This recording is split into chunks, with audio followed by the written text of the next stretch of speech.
কিন্তু এটা গোটৰ মহিলাই যাতে বেলেগক ভোট নিদিয়ে দিব নেকি সঁচাকে নিদিয়েতো আৰু ৰাজেন গোহাঁই ডাঙৰীয়াক আৰু নিদিব দিলে গণ্ডগোল আছে ৰাজেন গোহাঁই ডাঙৰীয়াক মহিলাই ভোট নিদিব দেই কোনো ৰাজেন গোহাঁই ডাঙৰীয়াক মহিলাই ভোট কোনো নিদিব দেই মই কিয় বেলেগ অৰ্থ বুজাই ক'ব নালাগে আৰু হয়নে মই আপোনালোকক অনুৰোধ কৰিছো এজেপিৰ প্ৰাৰ্থীগৰাকীক আমাৰ বহমপুৰৰ এগৰাকীও মহিলাই যাতে ভোট নিদিয়ে মই আপোনালোকক হাতজোৰ কৰি অনুৰোধ কৰিছো বুজাই ক'ব লাগিব নেকি নকওঁ ঠিক আছে বহুত বহুত ধন্যবাদ নমস্কাৰ আহি পাই গ'লহি ইলেকশ্যন আৰু আপোনালোকে যদি ভাবিছে যে বিজেপিৰ বাদে আমি অন্য দলক ভোট দিম তেন্তে হলে আপোনালোক পৰিব মহা বিপদত আৰু এইজনে এই সিন্ডিকেট মাষ্টৰজনে তেওঁটো একদম পুৰা কৈ দিছে যে কোনো কাৰণতে ৰাজেন গোহাঁইক ভোট দিব নোৱাৰিব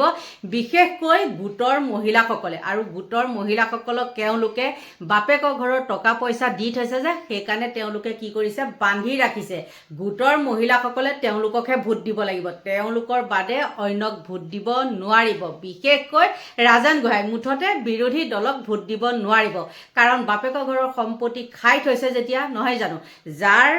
কি বুলি কয় যাৰ চাউল খাই তাৰে গীত গাব লাগিব হয় না আৰু তেওঁলোকে ভাবি থৈছে যে আমাৰ বাপেকৰ ঘৰৰ সম্পত্তি দিছো আৰু তহতে আমাক ভোট দিব লাগিব কিমান নীলাজ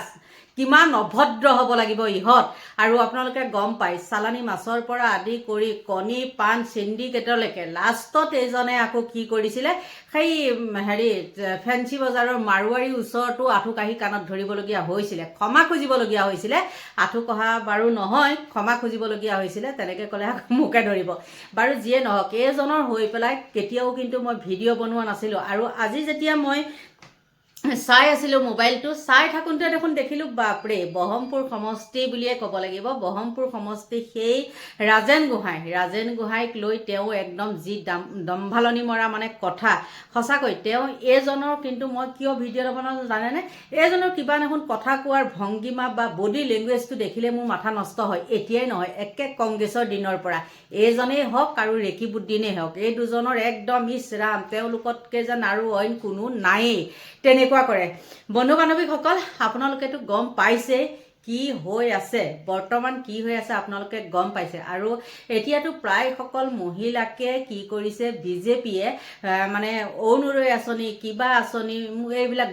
গোটত কিমানকে দিছে মই নাজানো দেই কিবা 25,000 30,000 মোক কৈ থকা কোনো মই নাজানো কাৰণ মই গোটত নাই আৰু সেইকাৰণে মই এইবিলাকৰ পৰা মানে একদম দূৰত কিন্তু আজি ক'বলৈ বাধ্য হলো কিয় তেওঁলোকেতো তেওঁলোকৰ পকেটৰ পৰা দিয়া নাই নহয় জানো আৰু তেনেস্থলত তেওঁলোকে ইমান দম দি পেলাই মানে আমাকে ভোট দিব লাগিব তাৰ বাদে বেলেগক ভোট দিব নোৱাৰে তেনেকুৱা ধৰণৰ কথা কৈছে আৰু আজি মই দেখিলোঁ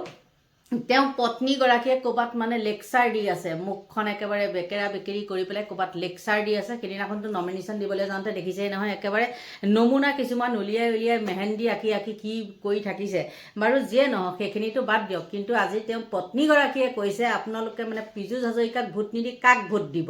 কাৰণ পীযুষ হাজৰিকাই বোলে প্ৰতিটো হেৰিতে বা নগাঁও হওক মৰিগাঁও হওক ৰহা হওক চবতে বোলে হেৰি কৰে বেমাৰীবিলাকৰ বোলে খবৰ লৈ ফুৰে আৰু সহায় কৰে বোলে বেমাৰীবিলাকক আৰু সেই বেমাৰী সহায় কৰিবলৈ গৈ পেলাই যিবিলাক টকা পইচা তেওঁলোকে লয় সেইবিলাক তেওঁলোকৰ দৰমহাৰ পৰা দিয়ে নেকি সেইবিলাকতো দৰমহাৰ পৰা নিদিয়ে আমাৰ দুখীয়াৰ তেজ খোৱা সেইসকলৰ পৰাই যি মানে বস্তুৰ দাম বাঢ়িছে আৰু সেইবিলাকৰ পৰাই কি কৰে তেওঁলোকে আৰুতো গম পায় সিন্ডিকেট মাষ্টৰ কাক কয় আপোনালোকে সকলোৱে গম পায় গতিকে তাৰ পৰাইহে তেওঁলোকে সংগ্ৰহ কৰি পেলাই সেই মানুহখিনিক দিয়ে আচলতে পাপ মোচন কৰিবলৈ যায় আৰু আজি সেই পাপ মোচন যিবিলাক কৰে তাৰ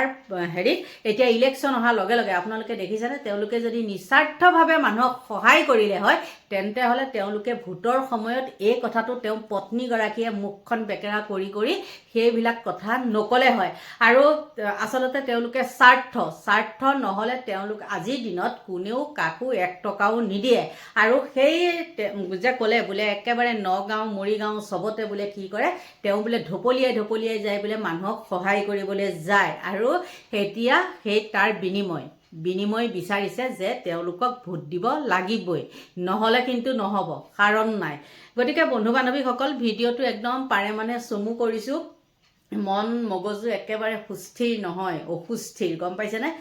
গতিকে উপায় নাই, এইখিনিকে ক'লোঁ। আৰু যেতিয়া নেকি ৰাজেন গোহাঁইক ক'লোঁ, আৰু আপোনালোকে সকলোৱে গম পায় ৰাজেন গোহাঁই একেৰাহে কিমানবাৰ সাংসদ হৈছিল বহৰমপুৰ সমষ্টিৰ পৰা। গতিকে সেইজন ৰাজেন গোহাঁইৰ ওপৰতো আকৌ তেওঁ কথা ক'বলৈ যায়, বিবেক ভোট লাগিব, নহয় জানো? তোমালোকে মানে জোৰ জবৰদস্তি আমাকে ভোটটো দিব লাগিব বুলি ক'লেও নহ'ব। আৰু এটা কথা, বিনামূলীয়া